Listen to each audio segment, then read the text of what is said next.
Hello everyone and welcome back to my channel. So today I wanted to talk about some new releases that are coming out in the first quarter of 2025 that I'm really looking forward to. I have a list of I think 14 or so books that I want to tell you about. So we'll go ahead and get started. So the first book I'm looking forward to is called Mothers and Sons by Adam Haslett, coming out January 7th. So this is a book about Peter, an asylum lawyer in New York City who is overworked and isolated. He spends his days immersed in the struggles of immigrants only to return to an empty apartment and occasional hookups with a man who wants more than Peter can give. Now, this wasn't like really on my radar until literally today when I was just like, is there anything else that I should put on this list? I had actually saw the book in like a giveaway on Instagram. So when I was looking through this list and I saw the cover, I was like, oh, I just saw that in like a giveaway. And so I read the description and at first I was like, a lawyer? I was like, a lawyer? I don't really know if I'm interested. But then when it said occasional hookups with a man who wants more than Peter can give, I was like, oh, I'm locked in. I don't even need to know anymore what the description says. I didn't even read the full description. I stopped there. I was like, I'm in. I'm bought in. So that is our first book. Next, and that's coming, I said that's coming out on January 7th. So the next book is coming out on the 14th of January and it's called Death of the Author by Nnedi Okorafor. So, in this book, a disabled Nigerian-American woman pens a wildly successful sci-fi novel, but as her fame rises, she loses control of the narrative. A surprisingly cutting yet heartfelt drama about art and love, identity and connection, and ultimately what makes us human. This is a story unlike anything you've read before. So, I was just really interested in this because maybe it's my like undergrad degree in English literature coming out because we had to read articles about the death of the author and blah blah blah. So when I saw the title, I was already like bought in, and so I usually am like drawn to books about writing and people writing, so that's really why I put this on my list. Next we have Water Moon by Samantha Sotto Yambao, coming out again on the 14th of January. So a woman inherits a pawn shop where you can sell your regrets and then embarks on a magical quest when a charming young physicist wanders into the shop in this dreamlike fantasy novel. I just thought that sounded interesting, just like coming in to like leave your regrets and then dipping up out of there. That was pretty much it. So I just saw this one when I was scrolling through the new releases coming out in January and I was like, the cover looked really beautiful, and then I was like, oh, I like that. So that is on the list. And then we have Deep End by Ali Hazelwood coming out on February the 4th. So I added this. I didn't even really read the description. I just know that it was about a swimmer and I think a diver, something like that. Yeah. So Scarlett Vandermeer is swimming upstream, a junior at Stanford and a student athlete who specializes in platform diving. Scarlett prefers to keep her head down, concentrating on getting into med school and on recovering from the injury that almost ended her career. She has no time for relationships, at least that's what she tells herself. Swim captain, world champion, all-around aquatics golden boy, Lucas Bloomquist, thrives on discipline. It's how he wins gold medals and breaks records. Complete focus with every stroke. On the surface, Lucas and Scarlett have nothing in common until a well-guarded secret slips out and everything changes. So they start an arrangement, and as the pressure leading to the Olympics heat up, so does their relationship. It was supposed to be just a temporary, mutually satisfying fling, but when staying away from Lucas becomes not possible, Scarlett realizes that her heart might be treading into dangerous water. So I put this on my list. I really, like I said, I didn't read the description. I didn't know anything about the book besides like the cover. But I put it on my list because I read Bright and I really like Bright, even though I think that's kind of like a controversial opinion. But I love Bright. I haven't read any other Ali Hazelwood, and I'm pretty sure this is like more like the stuff that she usually writes on the like contemporary romance side. So I think I have like a couple more of Ali Hazelwood's books. So maybe I'll try to read some of those like contemporary romances before this comes out. But Bright really won me over, so I think it could be good. So that's on the list. Next, we have Dream Count by Chimamanda and Ngozi Adiche coming out on March 4th.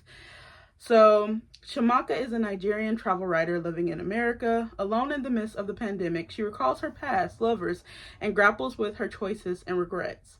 Zakora, her best friend, is a lawyer who has been successful at everything until, betrayed and brokenhearted, she must turn to the person she thought she needed least. And then Omolagor, Shamaka's bold, outspoken cousin, is a financial powerhouse in Nigeria who begins to question how well she knows herself. And Kadiatu, Chiamaka's housekeeper, is proudly raising her daughter in America, but faces an unthinkable hardship that threatens all she has worked to achieve. So I put this on the list. This is another one where I didn't know the description before, like, just reading it out to you now, really. But I put it on the list because I'm interested in Chimamanda Adichie's work. I read Purple Hibiscus, and I read some of her short stories in, what is that short story collection called? The Thing Around Your Neck? I think that's it. The Thing Around Your Neck. So I just really like her writing. And so when I saw she had a new book coming out, I put it down on the list. Then we have Fan Service by Rosie Danan coming out on March 11th.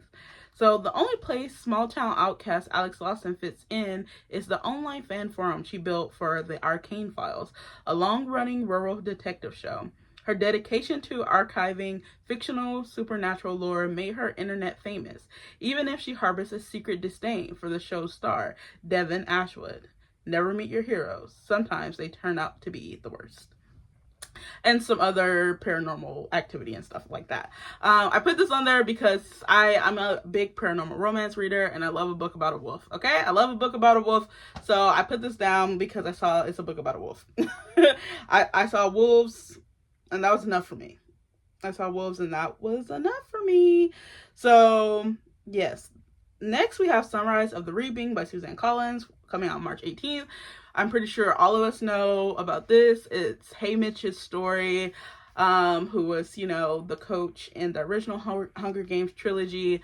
And that's really all I know. I mean, I've read the description, but the biggest thing about it is this Haymitch's story and his Hunger Games. And so I'm looking forward to that, even though, what was it? A Ballad of Songbirds, and it's up there somewhere. A Ballad of Songbirds and Snakes. A Ballad of Songbirds and Snakes. That one threw me for a loop, in like a good way, because that book is just crazy. And I wish the movie was as good as the book. It was not. It couldn't capture just how, like, evil Snow was, because too many people walked away from that movie liking Snow a little bit, even if it's just for his attractiveness. But if you read the book, like, he is a disgusting person. A disgusting person. So I'm really looking forward to Sunrise of the Reaping, even though I know it could possibly wreck me. So next we have Everything is Tuberculosis by John Green coming out on March 18th. If you know anything about John Green, if you ever watched one of his videos or anything like that, you know that tuberculosis is his, like, is his thing. He's going to talk about tuberculosis. So this is his book about tuberculosis. John tells the story of Henry Ryder, a young tuberculosis patient at Laka Government Hospital in Sierra Leone. John became fast friends with Henry, a boy with spindly legs and a big goofy smile. In the years since that first visit to Laka, Green has become a vocal advocate for increased access to treatment and wider awareness of the healthcare inequities that allow this curable, preventable infectious disease to also be the deadliest, killing over 1 million people every year. So I want to read a little bit more nonfiction, and more nonfiction that's not memoir. So I'm looking forward to picking that up. Next, we have Gifted and Talented by Olivie Blake coming out on April 1st. So it is the story of 3 siblings who, upon the death of their father, are forced to reckon with their long-festering rivalries, dangerous abilities, and the crushing weight of all their unrealized adolescent potential. So I haven't read any Olivie Blake. I think I own, let me see, I own like 3 books by her right now, and I still haven't read any of them. But there's just something, not the Alex 6. I don't own the Alex 6. I don't think I'm interested really in dark academia, so I don't have that one. I have January's Alone with You in the Ether and One for My Enemy. And I'm just really, I don't know, there's something about her books, maybe whoever does the art inside of it, because they always have artwork, and it's something about that that really just draws me in. And so every time I see an Olivie Blake book, I'm just like, I kind of want it. There's just something about her covers that are just like really engaging. So it's going to be the 4th book I have by her. Hopefully I have read something by her by then. Yeah, we'll see. Next, I have another nonfiction, Dear Writer, Pep Talks and Practical Advice for the Creative Life by Maggie Smith. So that's coming out on April 1st. So Maggie Smith is an author and a poet, and she distills creativity and the craft of writing with this practical guide. So I'm a writer. I'm a writer. And you know, sometimes I gotta be reading about the practical side of writing. So that's why this is on the list. There's nothing else to that. So next we have Didi's Umbrella by Hwang Jungeun, coming out on April 15th. So Dee, a non-binary gig worker living in Seoul, briefly escapes the grasp of isolation when they meet Didi, only to be ensnared by grief when Didi dies in a car accident. As Dee grapples with personal loss, South Korea reckons with the aftermath of the Seoul ferry disaster that claimed over 300 lives. So I was just really interested in this because, well, you know, there's like a non-binary character who's like the main character, and being that it's set in Seoul, I feel like that already adds so much like tension to the book. Something about the naming here I just found really interesting, like Dee and Didi. Something to me, I'm just very intrigued about that naming choice because it feels very intentional. And also just reading more about the Seoul ferry disaster. I know some about it, but I think it'll be interesting to learn like this author's viewpoint of it. Okay, next we have Vanishing World by Sayaka Murata, coming out on April 15th.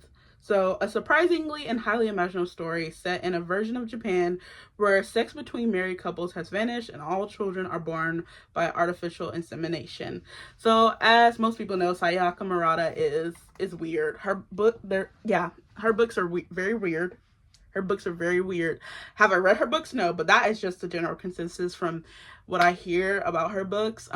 I may have read a short story, maybe. Yes, I have her short story collection. I think it's called Life Ceremony, and I may or may not have read a story from that. But just know she's weird, and I like that. I like the plot. Like, people ain't having sex no more. Let's talk about that. Why? And then we have The Corruption of Hollis Brown by Kay Ancrum, coming on April 22nd. So I put this on the list because I own Icarus, which is also by Kay Ancrum, and I keep starting it, and the only reason I haven't like finished it is because I am enjoying it so much that the feelings about it are overwhelming, and like I can't physically read it. Like, I literally will have to force myself to just sit down and like just probably like just sit and like don't get up until like I'm halfway through with the book. But because of that, I want to own everything she writes. So when I saw she had a new book coming out, and I still need to go back and get her other book, The Wicker King, but The Corruption of Hollis Brown, from acclaimed author Kay Ancrum, comes a queer romantic thriller in which the lives of Hollis, a boy in search of meaning, and Walt, a spirit with unfinished business, collide when Walt takes possession of Hollis's body and maybe his heart. Kay Ancrum. She knows what she's doing. Okay, and then finally I have Exit Zero by Marie-Helene Bertino, coming on April 22nd. So death-shaped entities with all their humor and strangeness haunt the 12 stories in Exit Zero. Vampires, ghost girls, fathers, blank spaces, day-old peaches, and famous paintings all pierce through their world into ours, reminding us to pay attention and look alive, and offering many other flashes of wisdom from the oracle and author of Beautyland, Marie-Helene Bertino. So those are the books I'm looking forward to coming up in this first quarter of 2025. I think I'm really excited about a lot of these. And some I'm just going into blind, but I'm hoping I feel like a lot of these could be 5 stars. So I'm excited to pick these up. And that's pretty much it for this video for today. So thank you for watching. See you later. Bye.